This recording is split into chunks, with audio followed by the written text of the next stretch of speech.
Demain dès maintenant, une série réalisée en partenariat avec Accenture pour décrypter les transformations de la société et de l'entreprise à l'ère du digital. Pour découvrir l'innovation en action, rendez-vous sur accenture.fr. Demain dès maintenant, le podcast de l'innovation intelligente.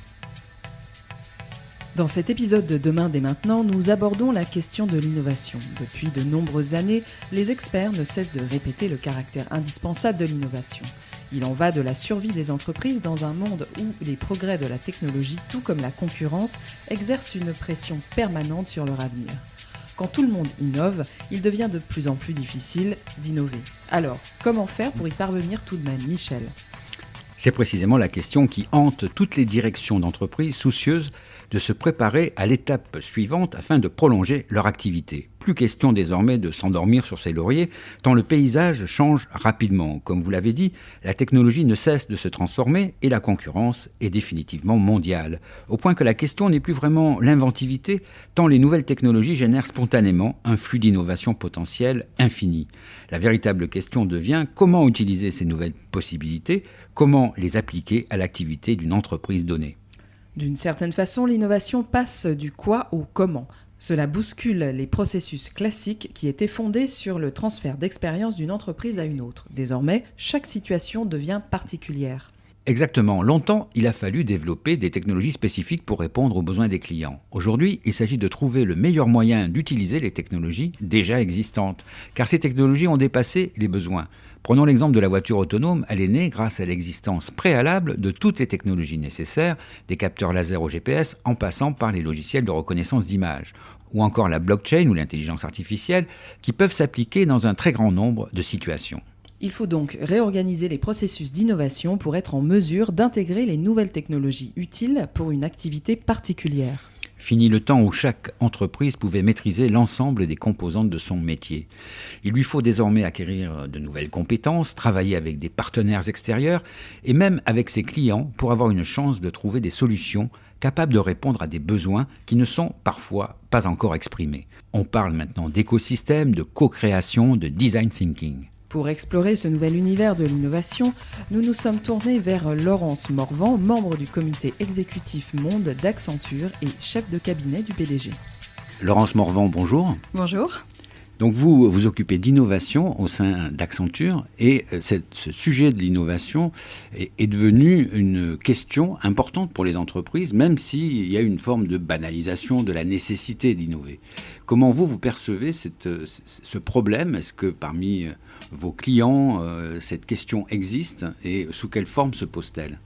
Alors tout à fait, je dirais que c'est la question que se posent nos clients, notamment dans ce contexte de transformation digitale. Tous les PDG, tous les directeurs opérationnels, que ce soit marketing, commercial, produit, production, etc., se posent la question de quel va être l'impact de toutes ces nouvelles technologies et comment ils vont pouvoir en tirer parti pour soit créer de nouveaux produits, de nouveaux services, de nouveaux modes de consommation, de nouveaux modes d'accès aux clients ou d'être plus efficaces opérationnellement.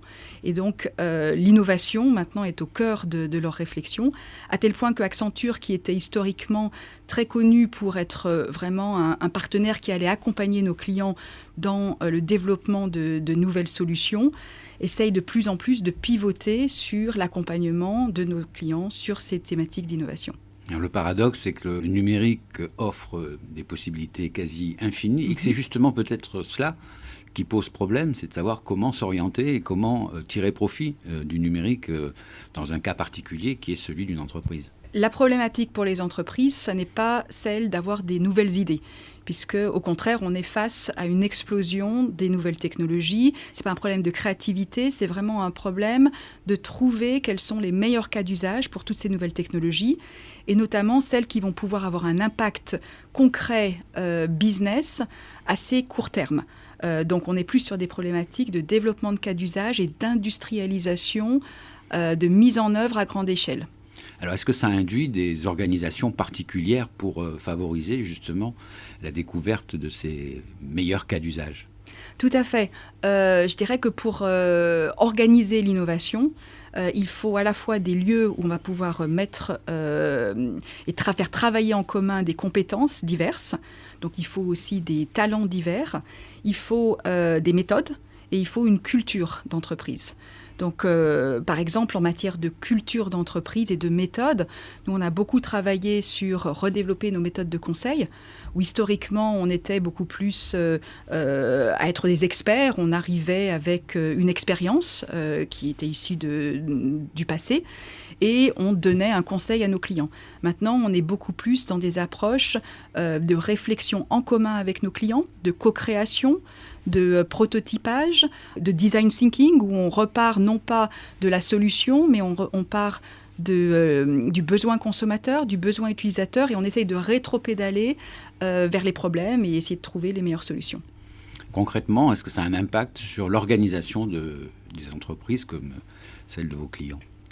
Oui, tout à fait. Donc, quand je parlais d'organiser les compétences d'innovation, très souvent, ça se concrétise par des lieux d'innovation. Par exemple, si je prends l'exemple d'Accenture, on a vraiment codifié ce qu'on attend des différents types de services qui sont impliqués dans la chaîne d'innovation. Donc, très tôt, de détecter les tendances. Là, on a des équipes de recherche qui font beaucoup de thought leadership, qui sont sur le marché pour essayer d'anticiper les tendances du futur. Après, autour des nouvelles technologies, on a créé Accenture Ventures, qui est un fonds d'investissement et qui fait de la veille technologique, qui essaye d'investir dans des nouvelles technologies, donc dans des startups, quand elles commencent à avoir un degré de maturité suffisante et qui ensuite travaille avec nos clients pour essayer d'amener très en amont ces nouvelles technologies. Après, quand on passe à des étapes un peu plus de maturité, on a nos laboratoires, nos labs, qui travaillent souvent en co-création avec nos clients sur trouver des cas d'usage pour ces nouvelles technologies. Et puis enfin, on a Accenture Studio. On a toute une batterie de studios qui sont des lieux à la fois d'idéation, de travail en commun avec nos clients, où là, on va pouvoir mettre en commun des designers, des spécialistes industrie, des spécialistes sur des nouvelles méthodes de développement en mode agile, donc qui vont un peu orchestrer ce travail en commun. Et puis, il faut aussi ensuite passer à des phases d'industrialisation et donc mettre ces nouvelles solutions dans le cœur du métier. Et pour nous, c'est vraiment le développement informatique et tous nos centres de développement informatique. Et quels sont les conseils essentiels que vous donnez d'emblée à vos clients pour les orienter vers un processus d'innovation qui a des chances d'aboutir à des véritables progrès pour l'entreprise ? Alors, je dirais que la problématique aujourd'hui, elle est de passer à cette phase d'industrialisation après une période d'expérimentation. Je pense que tous nos clients ont exploré l'innovation. Ils sont tous allés faire des safaris dans la Silicon Valley. Ils ont mis en place, comme nous, des programmes d'innovation. Ils ont plein de ce qu'on appelle les proof of concept. Donc, il y a une effervescence. La question maintenant est plus quelle est la valeur concrète qu'apportent toutes ces expérimentations. Et donc, nos conseils maintenant, c'est justement d'orchestrer cette innovation pour filtrer rapidement les meilleures opportunités, pour canaliser les investissements vers ces opportunités, et puis structurer les compétences d'innovation, notamment autour de ce qu'on peut appeler des digital hubs. C'est-à-dire que ce sont des centres où nos clients vont pouvoir rassembler toutes les compétences autour de l'innovation multidisciplinaire. Ça va être des développeurs agiles, ça va être des designers, ça va être des compétences métiers fonctionnelles, industrie, des compétences technologiques. Et ensuite, ce sont ces usines qui se structurent, qui vont travailler pour tous les départements de l'entreprise. Et la clé est effectivement de pouvoir mesurer rapidement l'impact sur le business pour pouvoir avoir un cercle vertueux d'innovation. Et pour mesurer cet impact, est-ce qu'il y a des méthodes particulières ?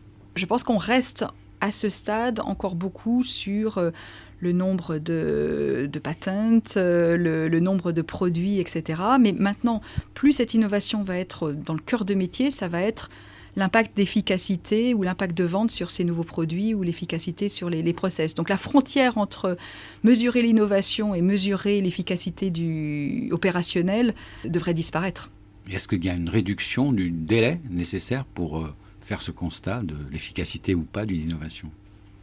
C'est un peu tôt pour le dire, je pense. On est encore à cette phase où, puisque beaucoup d'innovations ont été quand même expérimentales, on n'est pas encore suffisamment passé dans cette phase d'industrialisation, mais c'est la nouvelle étape. Merci beaucoup. Merci à vous. Merci à Laurence Morvan pour ce panorama de l'innovation et des bouleversements à l'œuvre au sein des entreprises. En ce qui nous concerne, nous vous remercions pour votre attention au cours de ces 12 épisodes de Demain dès maintenant, le podcast de l'innovation intelligente réalisé en partenariat avec Accenture.